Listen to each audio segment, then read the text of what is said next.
This past weekend, I traveled down to Civilization to support some of the kids that I work with and the team that they're playing with during playoffs.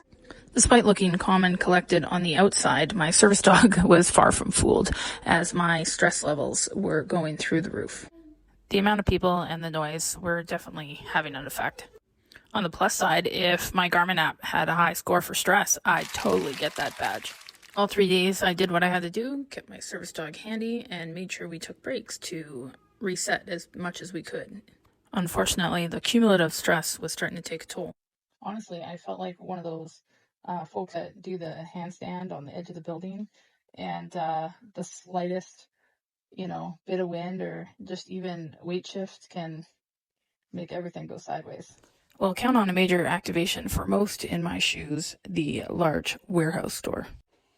After a seemingly normal interaction with the people up front who probably didn't think anything of it, I immediately felt the onset of an intense panic attack, at which point I found a corner to go sit in and allowed my daughter to document after I began recovering. What you don't see here is how I went in a complete state of non-communication and had no idea what was going on around me. My service dog was amazing, jumping right into action, getting right into my face, and trying to redirect my focus. Also, she would start whining at the people around her to try and get their attention to help me. During the 15 to 20 minutes I was on the ground and my service dog was trying to get people's attention, there were multiple store employees that came by, got stuff out of their locker, and just walked away. My daughter mentioned how they looked at me and then just turned and left. I was grateful to the one stranger that was walking out of the bathroom and stopped to ask if I needed any help as I was getting ready to get up.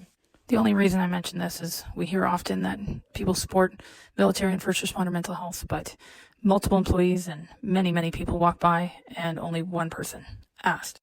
Being the mission-focused person that I am, I put my sunglasses and headphones on to limit the amount of stimulus around me, and off we went. I did was best for me to get me through that moment, and I want to mention it because if you see somebody maybe doing something out of the ordinary for what you think, maybe they're doing it for a reason, and hold off your judgment. Again, I'm grateful for my service dog. She was a champ and she kept me in the moment, but the stress definitely took a toll on her too.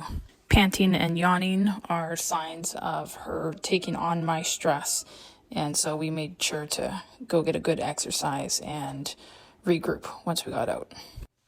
If this is something that you experience on a regular basis, know that you're not alone. Although this does happen on occasion to me, they are very rare and there are ways to mitigate it.